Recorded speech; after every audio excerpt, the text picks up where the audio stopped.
Bonjour tout le monde, je suis content de vous retrouver aujourd'hui pour vous présenter la première version numérique du super guide de planification de la boutique de Mathieu.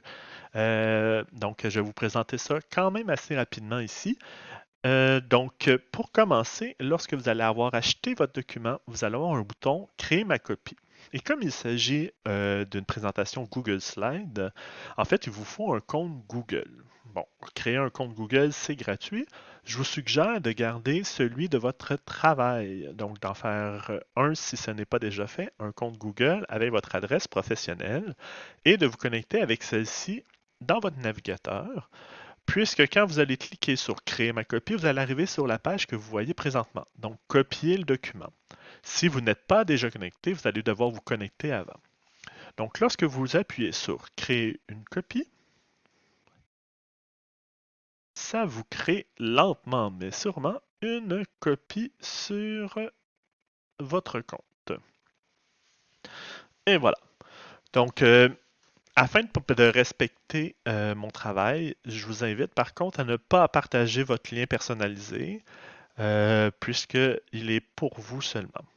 Donc, à l'intérieur d'ici, vous voyez le super guide de planification. Il y a certains endroits où vous pouvez modifier, certains autres non. Donc, comme ici, là, je ne peux pas modifier le titre.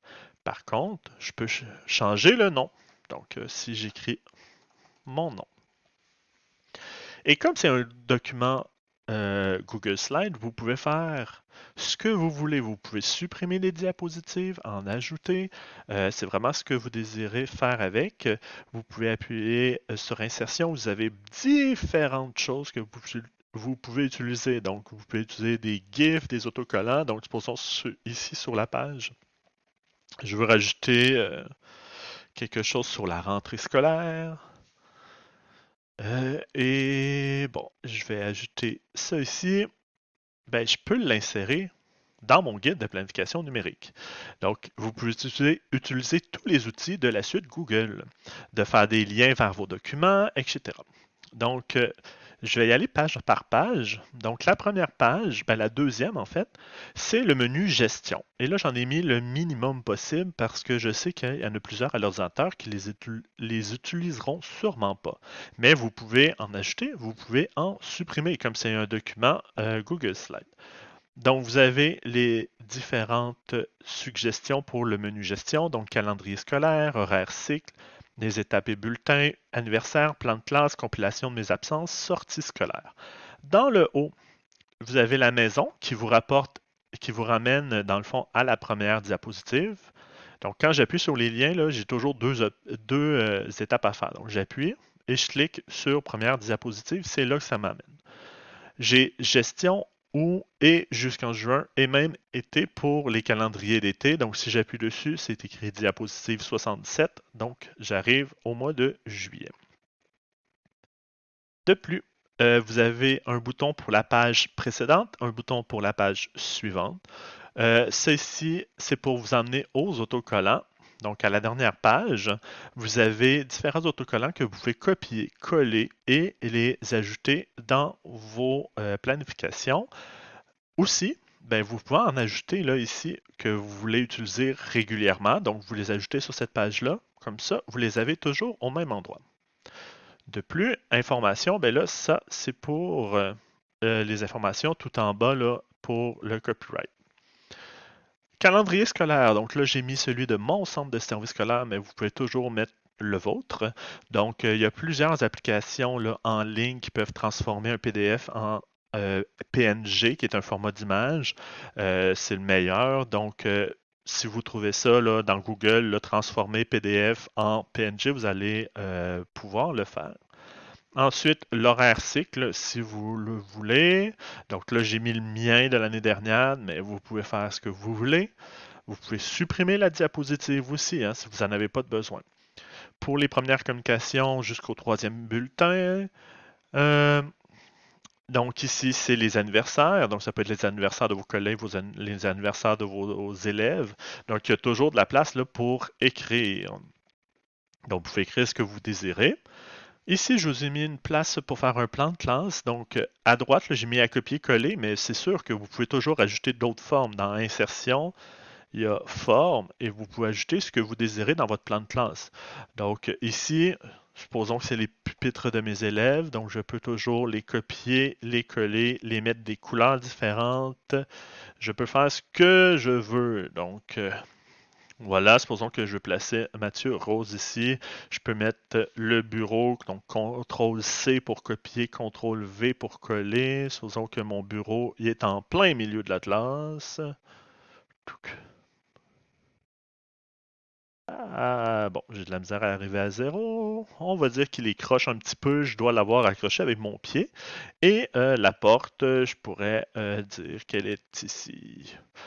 Donc, quand je peux faire le plan de classe comme je le veux, c'est quand même assez facile et amusant.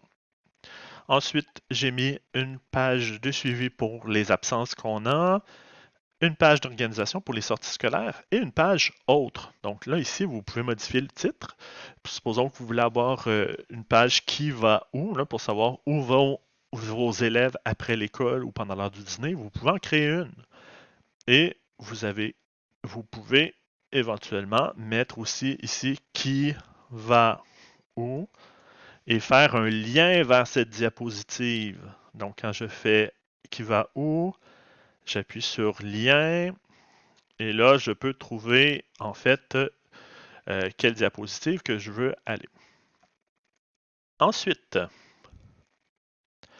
à chaque mois, vous avez un calendrier, une place pour écrire les dates importantes et des notes, les notes que vous voulez. J'ai déjà mis des zones de texte là, à chacune des cases plutôt. Donc, si je veux dire que le 13 août, c'est l'anniversaire de Mathias, ben, je peux écrire ça ici. Si je veux écrire journée pédagogique, je peux également, j'appuie 2 fois et je peux modifier le texte. Ensuite, c'est la planification. Donc, vous avez un endroit pour mettre vos jours cycles. Donc, 3, 4, et là, je pourrais continuer comme ça. Supposons que j'ai envie de mettre un autocollant. Je peux appuyer sur diapositive 69 et ils ont de l'éducation physique. Je fais CTRL-C, je retourne sur ma diapo et là, je peux faire CTRL-V pour la mettre où je veux. Donc, supposons que j'ai de l'éducation physique ici. Vous n'êtes pas obligé d'utiliser des autocollants. Là. Vous pouvez tout simplement cliquer 2 fois, puis écrire éducation physique également. Ce qui est intéressant, vu que c'est en ligne, si vous avez des documents là, dans votre Drive de Google, ben, vous pouvez faire des liens. Donc, si vous enseignez une notion en mathématiques ou en français et vous avez un document à présenter aux élèves, bien, vous pouvez le mettre directement là-dedans et cliquer 2 fois. Ça va faire un lien directement. Ben, en fait, vous allez ouvrir directement le document que vous voulez pour présenter aux élèves. Ou une vidéo, vous pouvez mettre des liens vers des vidéos. Donc, je trouve ça super pratique. Donc, en gros, c'est ça pour la planification. Vous pouvez faire ce que vous désirez. Et en plus des autocollants, c'est pas mal tout, je vous dirais. En gros, là, si vous avez de la difficulté avec Google Slide, il y a plusieurs déjà tutoriels là, disponibles sur YouTube, mais normalement, c'est quand même assez facile. Là, je crois que vous allez surtout utiliser les insertions. Moi, en tout cas, mettre des GIFs, je trouve ça vraiment drôle, mais vous pouvez faire ce que vous désirez. Et voilà. Donc, j'espère que vous avez apprécié la présentation et que vous avez mieux compris comment ça fonctionnait. Donc, merci beaucoup. Au revoir.